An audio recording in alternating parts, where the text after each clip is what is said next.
They laugh when he bragged, "She's mine at the office." My wife laughed loudest. I didn't argue, didn't make a scene. I just walked out and made one phone call. 20 minutes later, he saw me with the keynote speaker and went pale. "We have a problem," he whispered to his boss. He had no idea how big. "My name is Philip Aldridge. I'm 49 years old, and for the last 11 years, I've been the corporate risk management director at Sterling Dynamics, a Fortune 500 energy corporation headquartered in Houston. Before that, I spent 8 years at Kellerman Associates, one of the most prestigious legal firms in Texas, specializing in corporate compliance and internal investigations. I helped companies identify vulnerabilities before they became scandals. I taught executives how to protect themselves from exactly the kind of mess my wife was about to create. The irony wasn't lost on me. Lauren and I had been married for 17 years. We met at a compliance conference in Dallas back in 2008. She was sharp, ambitious, the kind of woman who commanded a room without raising her voice. She'd just been promoted to senior human resources manager at Sterling, and I was consulting on their new ethics framework. We clicked immediately. Same industry, same drive, same understanding that corporate America was a chess game, and we were both several moves ahead of everyone else. Or so I thought. We had 2 children. Emma, 16, brilliant and perceptive in ways that sometimes scared me, and Liam, 12, the kid who made me believe in unconditional love, even when biology said otherwise. I didn't know that part yet. That revelation was still waiting in the wings, ready to gut me when I was already bleeding out. The company Gala was held at the Riverside Convention Center, one of those gleaming glass structures overlooking Buffalo Bayou. Black ties, champagne towers, speeches about quarterly growth and corporate excellence. I've been to dozens of these things. They were theater. Everyone playing their part, shaking hands, laughing at jokes that weren't funny, pretending the hierarchy didn't exist while reinforcing it with every interaction. I was standing near the bar when I heard it. Chad Haynes, regional sales director, 40 years old, expensive suit, teeth too white, confidence too loud. He was holding court with 3 other guys from the sales division, drink in hand. That smirk he always wore like a badge of honor. "She's mine at the office," Chad said, his voice cutting through the jazz music and polite chatter. The men around him laughed. One of them, I recognized him as Todd from procurement, raised his glass in a mock toast. "Lucky guy," Todd said with a knowing grin. "Does her husband know he's only got her nights and weekends?" More laughter. Chad shrugged, took a long sip of his scotch, completely unbothered. "Ask anyone," he continued. "She practically forgets she's married from 9 to 5.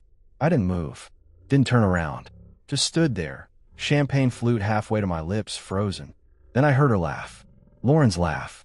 Not polite, not embarrassed. Full-throated, head tilted back, the kind of laugh that used to be reserved for our private moments. For me, she was standing just 10 feet away, surrounded by her HR team. She'd heard him. They all had. And instead of shutting it down, instead of walking away, she laughed like it was the funniest thing she'd heard all night. I set my glass down on the bar, adjusted my cufflinks, didn't approach them, didn't make a scene. That would have been the amateur move, the emotional move. I walked out to the terrace instead, pulled out my phone, and made a call I should have made months ago. "Eleanor," I said when she picked up. "It's Philip. I'm ready to move forward." I didn't go back inside right away. Let them wonder where I went. Let Lauren scan the room looking for her dependable husband, the one who always showed up, always smiled, always played his part in her carefully constructed corporate image. That version of me was done. Eleanor Crane was the keynote speaker that night. She'd flown in from Boston to talk about ethical leadership and corporate accountability. Most people in that ballroom had no idea who she really was beyond her prepared remarks and impressive credentials. But I knew. We'd worked together 7 years ago when Sterling had a potential whistleblower situation that needed delicate handling. Eleanor had been the external investigator. I'd been the internal counsel, coordinating with legal. We'd buried a senior VP's misconduct so deep his own mother couldn't find it. She owed me. And more importantly, she remembered. I found her near the podium, speaking with Sterling's COO. When she saw me approaching, something shifted in her expression. Recognition. Then calculation. She excused herself smoothly and walked toward me. "Philip," Eleanor said, extending her hand. Professional. Measured. "It's been too long. It has, I replied. Do you have a moment? We moved to a quiet corner table, away from the crowd. I kept my voice low, my posture relaxed. Anyone watching would think we were just two professionals catching up. I need to activate something, I said. That consulting contract we discussed years ago. The one you said you'd keep open indefinitely. Eleanor's eyes narrowed slightly. The ethics review position. Yes, I'm ready to accept it. Quietly. Starting next month. She studied me for a long moment. Eleanor didn't miss much. She'd already cataloged my tension, the way I'd positioned myself to watch Lauren across the room, the carefully controlled anger beneath my calm exterior. Personal or professional motivation? She asked. Both, I said. But the work will be professional. You have my word. Eleanor nodded slowly, then reached into her clutch and pulled out a business card. She wrote something on the back. Call this number Monday morning, she said. We'll have contracts ready by Tuesday. As she handed me the card, she placed her other hand on my shoulder. Not flirtatious, not dramatic, just a gesture of professional respect, of alliance. But it was visible, very visible.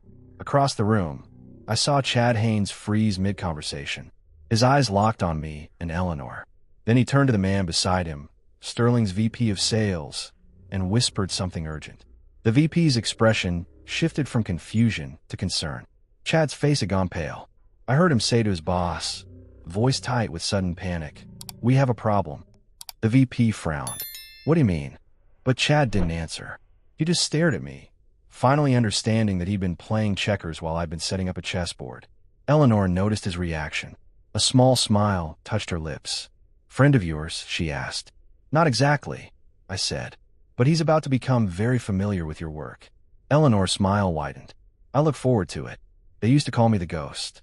Not to my face, of course. In Slack threads, over coffee in the break room, during those informal happy hours I was never invited to. Lauren's husband, the quiet one, the guy who showed up at company events, smiled politely, and disappeared into the background like wallpaper.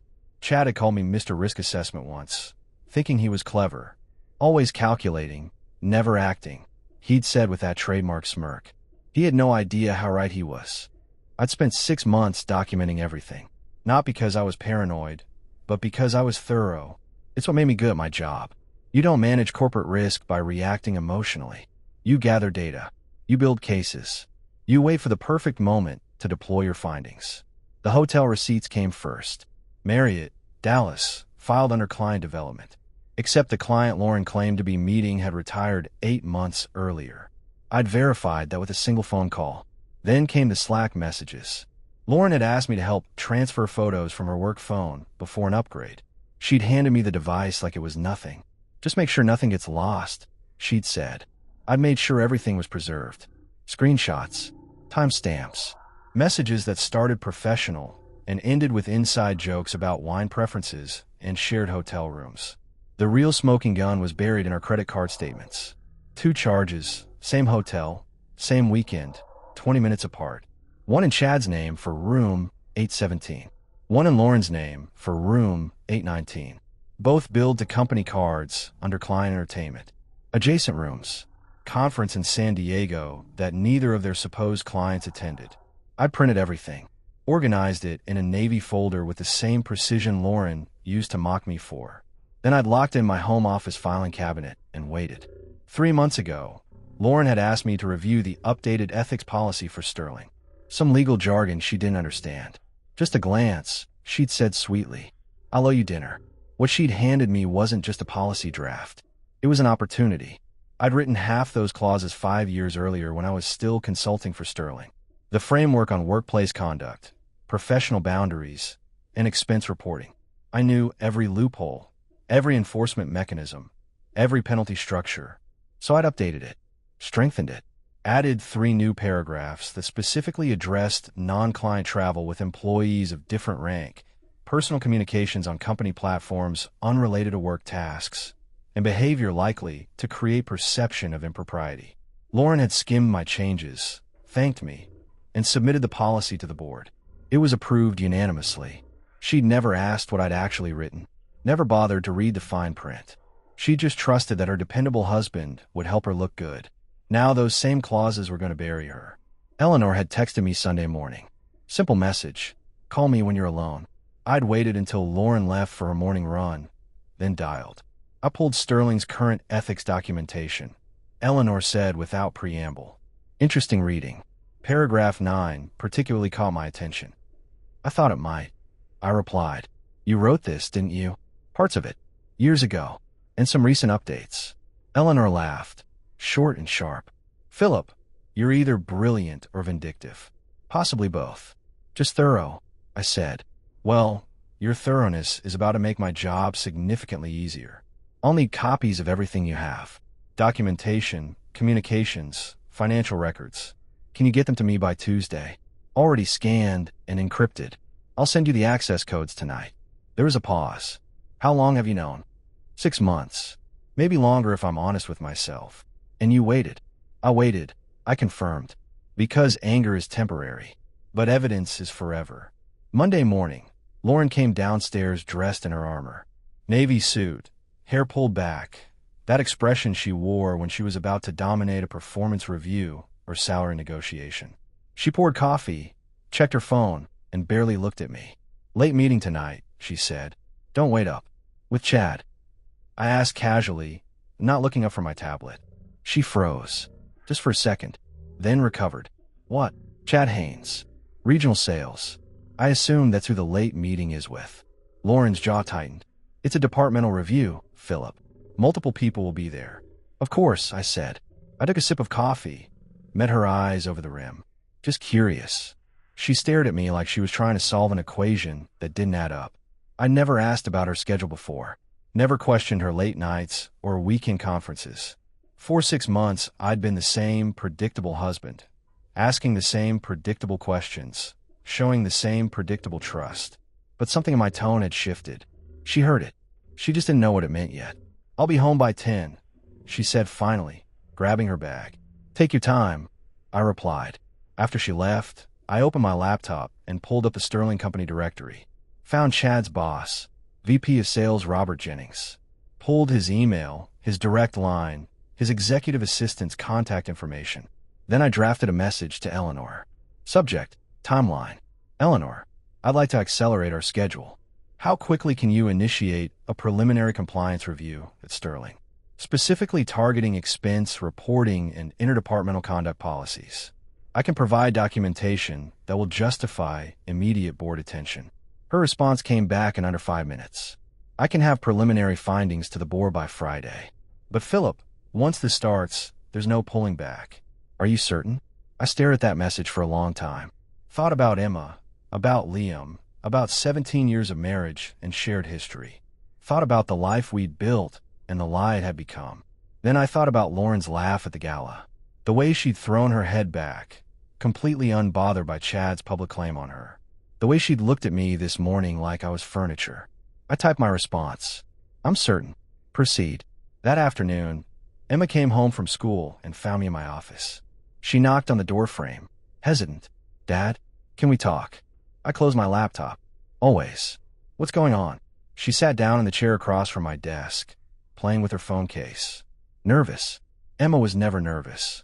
I need to tell you something, she said quietly. And I need you to not be mad at me for waiting so long. My stomach dropped. Okay.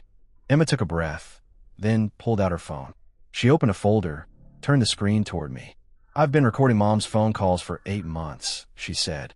The ones she takes in her car before she comes inside. I didn't know what to do with them. I didn't want to hurt you. But I can't keep pretending I don't know what's happening. The folder contained 47 audio files. I looked at my daughter, 16 years old, carrying this weight by herself for months. Emma, I said carefully, why didn't you tell me sooner? Her eyes filled with tears. Because I wanted to be wrong. I wanted it to be nothing. But it's not nothing, is it? I stood up, walked around the desk, and pulled her into a hug. No, sweetheart, it's not nothing. But you did the right thing telling me now. The email landed in Robert Jennings' inbox at 6:47 Wednesday morning. Subject line, urgent compliance review required. Sender, Eleanor Crane, copied to Sterling's board of directors and general counsel. I knew because Eleanor had forwarded me a copy. The message was surgical. No accusations, no drama. Just a formal notification that preliminary findings during a routine ethics assessment had identified irregularities in expense reporting and interdepartmental conduct that required immediate investigation. 3 employees flagged for review. Chad Haynes was number 1 on the list. Lauren was number 2. By 8:30, HR had scheduled interviews. By 9:15, Chad's corporate car was suspended pending review. By 10 o'clock, whispers were spreading through Sterling's executive floor like wildfire. I watched it all unfold from my office, 3 floors down, calm as glass. Lauren texted me at 10:47. "Can you call me?" I waited 20 minutes before responding. "In a meeting. Everything okay?" Her reply came fast. "We need to talk tonight. It's important. I'll be home by 6. I typed back. Chad showed up to his HR interview, looking like a man who'd aged 5 years overnight. I knew because Eleanor had someone photograph him entering the conference room. Insurance, she called it. Documentation. The interview lasted 90 minutes. When he emerged, his tie was loosened, his expression hollow. He walked past his team without speaking, went straight to his office, and closed the door. His boss, Robert Jennings, was called in 30 minutes later. Meanwhile, I was having lunch with Eleanor at a restaurant 2 blocks from Sterling headquarters. Quiet booth in the back, no Sterling employees in sight. "They found the hotel receipts," Eleanor said, cutting into her salmon. "Both Dallas trips, the fabricated client meetings, the adjacent room charges." Chad tried to explain it away as coincidence. HR wasn't buying it. And Lauren. Her interview is scheduled for tomorrow morning. They're being strategic, separating them, comparing stories, looking for inconsistencies. Standard investigation protocol. I took a sip of water. "What about the offshore account?" Eleanor's eyes sharpened. "What offshore account?" I pulled out my phone, opened a file, slid it across the table. Bank statements. An account in Lauren's maiden name, opened 18 months ago. Current balance, $87,000. Deposits traced back to shell companies connected to Chad's vendor network. Eleanor studied the documents, her expression shifting from interest to something harder. "Philip, this isn't just misconduct anymore. This is embezzlement. I know, if I bring this to the board, they'll have to involve law enforcement. This becomes a criminal investigation." "Good," I said quietly. "Let it." Eleanor leaned back, studying me. "You've changed." The Philip the First knew 7 years ago would have tried to contain this quietly. Protect the company's reputation. Minimize damage. 7 years ago, I still believed in protecting things that mattered, I said. Now I just believe in consequences. She nodded slowly, then picked up her phone. "I'll have this on the board's desk by end of business today. Once they see financial fraud, they'll move fast. Very fast." "How fast?" "Chad and Lauren will both be suspended by Monday. Criminal referral to federal prosecutors by Wednesday. Asset freezes within 2 weeks." I thought about Lauren coming home tonight, expecting to manipulate the conversation, to spin whatever story would keep her safe. She had no idea the ground beneath her had already opened up. "One more thing," I said. "Liam, my son, I need a paternity test done quietly. Can you recommend someone?" Eleanor's expression softened slightly. "I'm sorry, Philip. Don't be. I just need to know the truth." She pulled out her card, wrote a name and number on the back.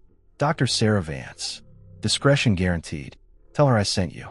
That evening, Lauren came home at 5:30. Early for her. She looked rattled, makeup slightly smudged, that perfect professional mask showing stress lines. "We need to talk," she said, dropping her bag on the counter. "Okay," I replied. I was making dinner. Pasta, garlic bread, the kind of normal domestic scene we performed 1,000 times. "What about?" "HR called me in for an interview tomorrow. Some compliance thing. Do you know anything about this?" I kept stirring the sauce. "Should I?" "Philip, I'm serious. This is about Chad. About expense reports. Someone's making accusations." I turned to face her. "Are the accusations true?" She froze. "What?" "The expense reports. The travel. The hotel rooms. Are the accusations true?" Lauren's jaw tightened. "This is ridiculous. You sound like you already believe I did something wrong." "I'm just asking a question, Lauren." "No, you're accusing me, just like everyone else." I set down the spoon, looked at her directly. "I haven't accused you of anything. I asked if the reports were accurate. That's not the same thing." "You're my husband," she said, voice rising. "You're supposed to be on my side." "I am on the side of truth," I replied calmly. "If you didn't do anything wrong, The investigation will clear you. If you did, well, then you'll have to deal with the consequences. Either way, it's not about sides. It's about facts. Lauren stared at me like I'd become a stranger. I don't even know who you are anymore, she whispered. Funny, I said, turning back to the stove. I was just thinking the same thing about you. Lauren's HR interview happened Friday morning at 9 a.m. She'd left the house at 7:30, dressed like she was going to war. Dark suit, hair severe, that expression she wore when she was about to tear someone apart professionally. She thought she was walking into a manageable situation. A misunderstanding she could clarify with the right explanations. She had no idea what was waiting. The interview lasted 4 hours.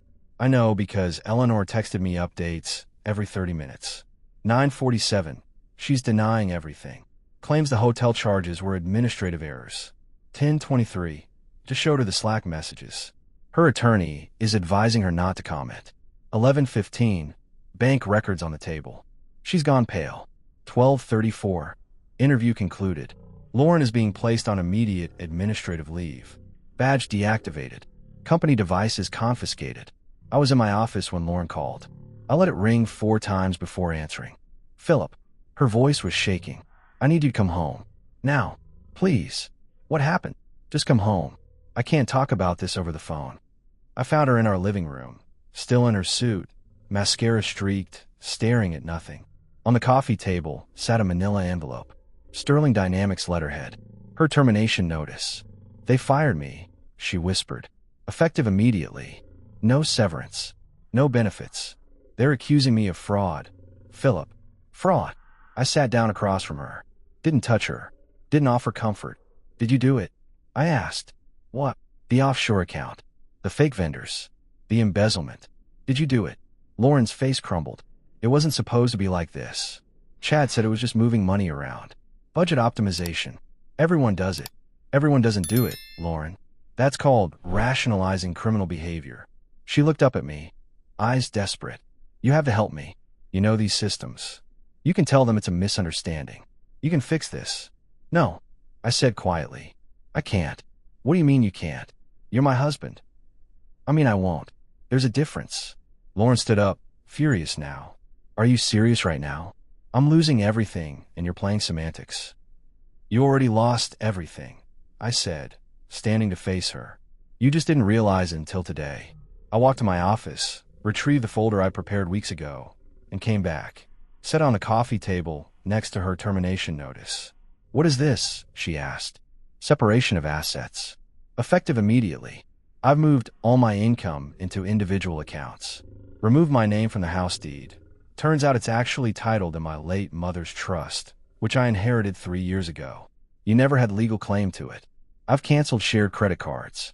Filed for legal separation. Lauren opened the folder with trembling hands. Read through the documents. Each page another door slamming shut. You planned this, she breathed. You knew. How long have you known? 6 months. Maybe longer. And you said nothing? You just let me walk into this. I let you make your choices, I replied. I just made sure I documented them. She looked at me with something between rage and disbelief. Who are you? What happened to the man I married? He got tired of being invisible, I said. He got tired of being the punchline. He got tired of watching his wife laugh while another man claimed ownership of her in public. Lauren's face twisted. This is about Chad? About some stupid comment at a gala? You're destroying our marriage over a joke. No, Lauren. You destroyed our marriage. I'm just cleaning up the mess. The house phone rang. I answered it. Eleanor's voice came through calm and professional. Philip, the board has made their decision. They're referring both cases to the FBI.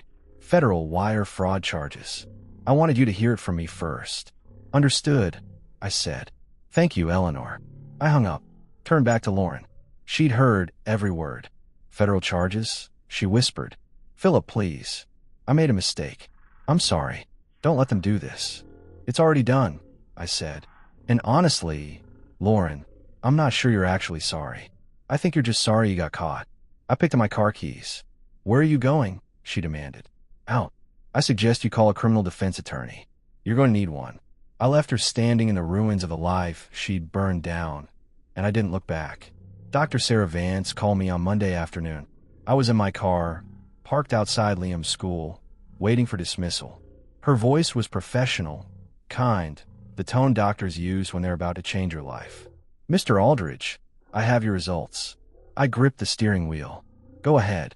Based on the DNA analysis, there is 0% probability that you're Liam's biological father." I'd known, suspected for months, but hearing it confirmed still felt like taking a bullet to the chest. "Do you need me to explain the science?" Dr. Vance asked gently. "No, I understand. Thank you, doctor." I hung up and sat there, watching kids stream out of the building. 12-year-olds laughing, shoving each other, completely unaware that their worlds could shatter without warning. Then I saw Liam. He was talking with two friends, backpack slung over one shoulder, that crooked smile that had always reminded me of my father. Except it didn't. It couldn't, because we didn't share DNA. But when he saw my car, his face lit up. He waved goodbye to his friends and jogged over, climbing into the passenger seat. "Hey, Dad," he said, buckling in. "Can we get ice cream?" "Dad." He still called me Dad. "Sure, buddy," I said. "Ice cream sounds perfect." We drove to his favorite place, got 2 cones, sat on the outdoor bench. Liam talked about his math test, about soccer practice, about some video game I didn't understand. Normal 12-year-old stuff. When he paused to take a bite, I spoke. "Liam, I need to tell you something important." He looked at me, chocolate ice cream on his upper lip. "What's wrong?" "Your mom and I are separating, getting divorced." His expression crumbled. "Because of me?" "No," I said firmly. "Not because of you. Never because of you. This is between me and your mom. Adult stuff. But I need you to know that no matter what happens, I'm still your dad. I'm still here. That doesn't change. Even though Mom did something bad." I studied him. "What do you know about that?" Emma told me. "About Mom and that guy from work. About the money." Liam's voice got quiet. "Is it true?" "Yes, it's true." "Are you mad at me?" "Why would I be mad at you?" "Because maybe if I was better, Mom wouldn't have done those things." I set down my ice cream, turned to face him fully. "Liam, listen to me. What your mother did has nothing to do with you. Nothing. You're a great kid. Smart, kind, funny. Any parent will be lucky to have you, even if you're not my real dad." The question hit like a freight train. I kept my expression steady. "Who told you that?" "I heard Mom talking on the phone last week. She said something about me being someone else's kid, that you'd probably leave once you found out. 12 years old, carrying that fear alone." "Look at me," I said. Liam met my eyes, his own filling with tears. "Biology doesn't make you my son. Love does. Time does. Showing up every day does. I've been your dad since you were born, and I'll be your dad until the day I die. That's not negotiable. Do you understand? But what if the real dad comes back?" "There is no real dad. There's just me, and I'm not going anywhere." Liam broke down then, 12 years of being a tough kid collapsing into sobs. I pulled him close, let him cry into my shoulder while tourists and families walked past us. "I want to stay with you," he said through tears. "Not Mom. You." "Then that's what we'll do," I promised. "You and Emma both. We'll figure this out together." Later that evening, Emma found me in my office. She'd been unusually quiet since Friday, processing everything happening around her.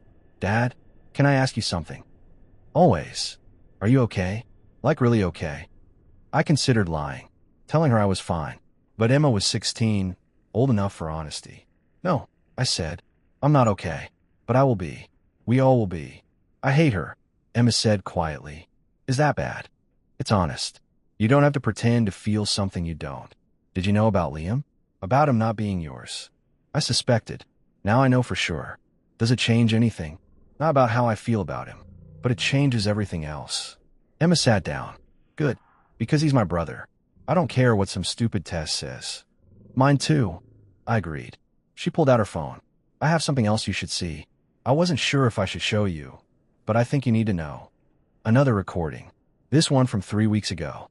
Lauren's voice, talking to someone I didn't recognize. "Philip won't fight me on custody. He's too passive. I'll get the kids, the house, probably half his retirement. His lawyer friends won't help him once they know about the affair. Nobody wants to take sides against HR." The other voice, female, responded. "What about evidence?" "What evidence?" "Philip barely pays attention. He's been checked out for years. This will be easy." Emma stopped the recording. "She was planning this, Dad. Planning to take everything." "I know, sweetheart. But she underestimated us. All of us. The federal indictment came down on Wednesday. I was copied on the press release because Eleanor thought I should see it before it went public. United States versus Chad Haynes and Lauren Aldrich. Wire fraud, embezzlement, money laundering. 19 counts total, each carrying up to 20 years. The news broke at 3 p.m. By 3:30, it was trending on local business news sites. By 4 o'clock, Lauren's photo was on television. My phone exploded. Former colleagues, friends we'd socialized with for years. Everyone suddenly had questions. I turned it off. Emma texted me instead. "It's everywhere, Dad. Kids at school are talking about it. Come home early if you need to." I replied.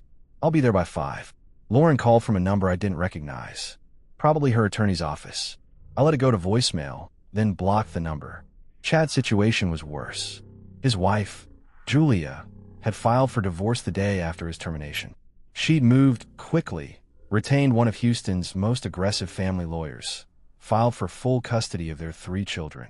Eleanor had put me in touch with Julia through back channels. We'd spoken once, briefly. She was angry, devastated, but sharp. She knew exactly what she wanted. Her children protected, and Chad's access to them minimized.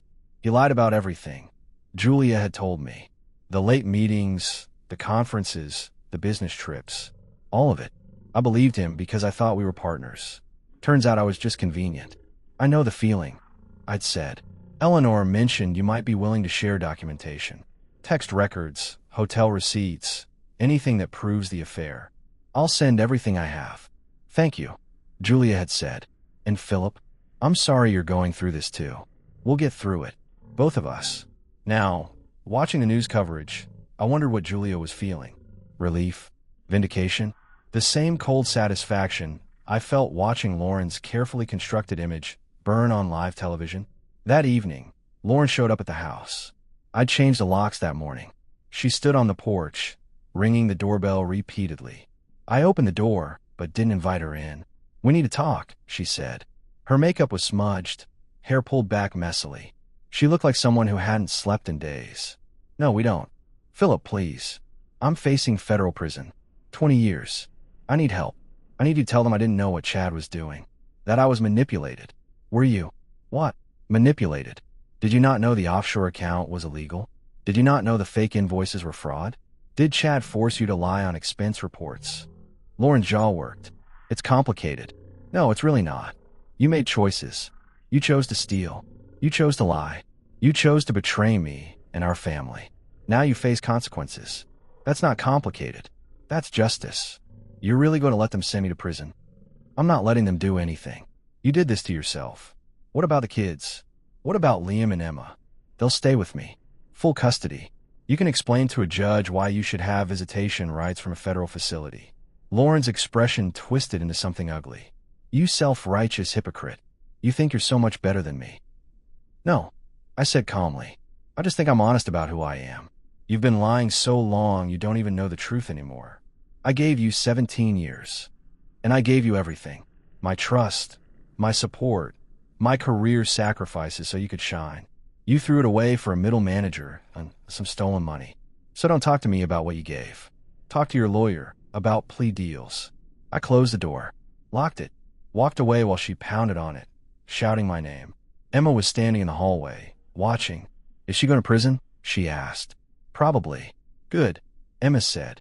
Then she turned and went upstairs. Liam appeared from the kitchen. "Was that Mom?" "Yeah, buddy. I don't want to see her." "You don't have to. Ever." I knelt down to his level. "That's up to you. When you're ready, if you're ever ready, we can talk about it. But right now, you're allowed to feel however you feel." Liam nodded, then hugged me tight. "Thanks, Dad. Always, kiddo." The trial lasted 3 weeks. Federal prosecutors presented mountains of evidence. Bank statements, wire transfers, fake invoices, email chains where Chad and Lauren discussed exactly how to hide the money they were stealing. Eleanor testified on day 4. Calm, professional, devastating. She walked the jury through Sterling's ethics policies, the ones I'd helped write, showing precisely how Chad and Lauren had violated every single clause. Julia testified on day 7. She described Chad's lies, the late nights he'd claimed were client meetings, the hotel charges she'd questioned and been told not to worry about. She looked directly at Chad while she spoke. He couldn't meet her eyes. Emma testified on day 9. My 16-year-old daughter, standing in federal court, presenting the audio recordings she'd made. Lauren's lawyer tried to object, claiming illegal wiretapping. The judge shut him down. One-party consent state. Emma was legally in the clear. The jury heard Lauren's voice discussing the affair, planning to drain accounts, laughing about how I'd never suspect anything because I was too passive to notice. Emma walked out of that courtroom with her head high. I'd never been more proud. I didn't testify. Didn't need to. The evidence spoke for itself.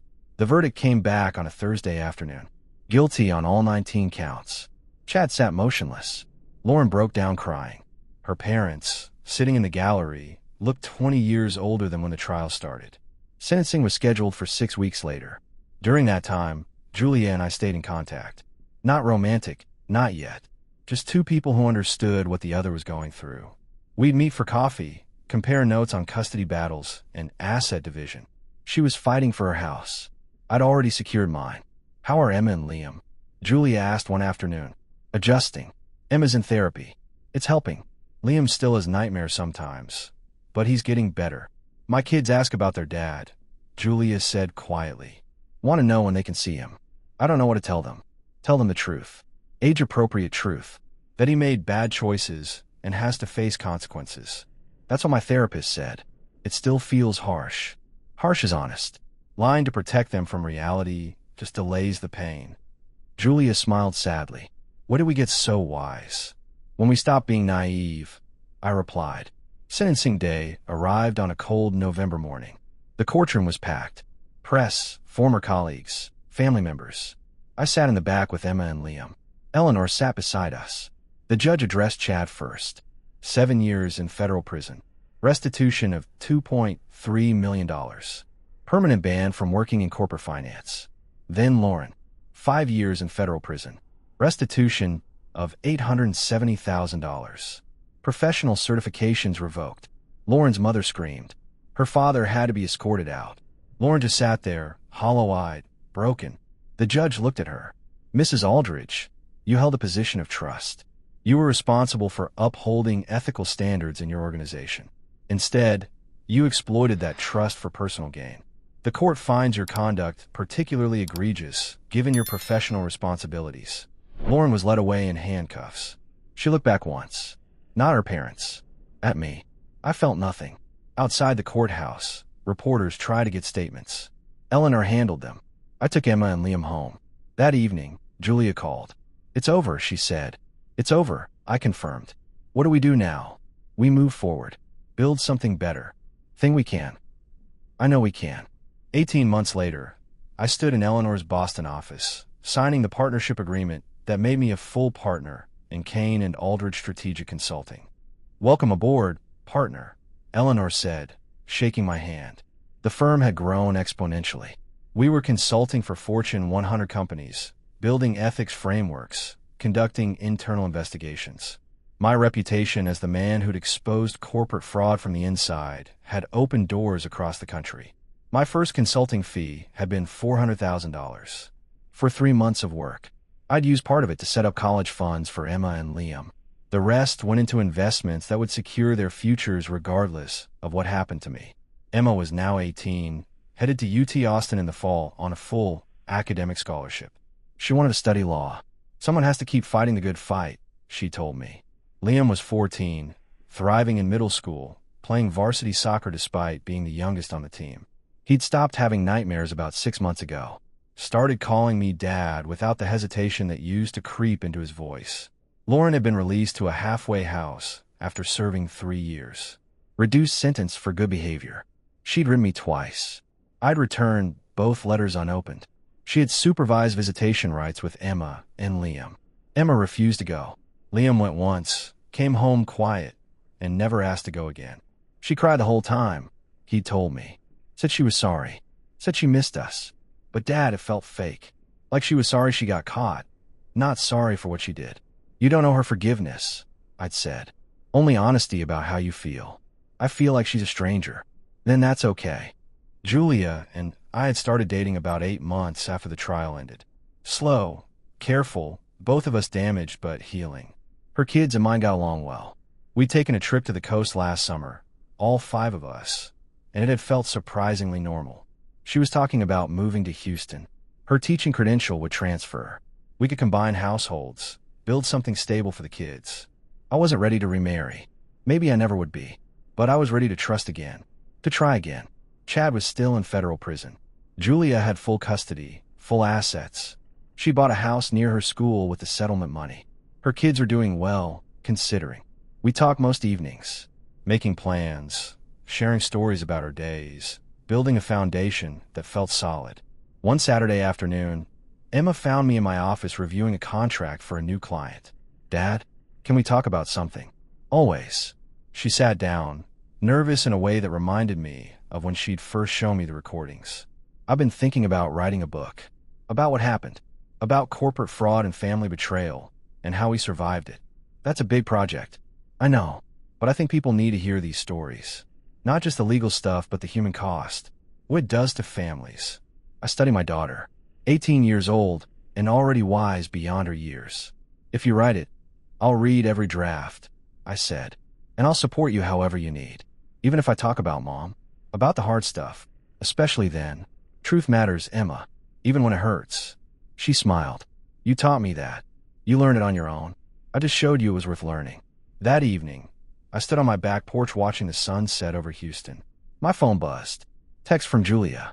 "Dinner tomorrow. My place. Kids want to try out that new pizza recipe." I smiled and typed back. "We'll be there. Liam's bringing dessert." Another text came through. This one from Eleanor. "Book deal came through.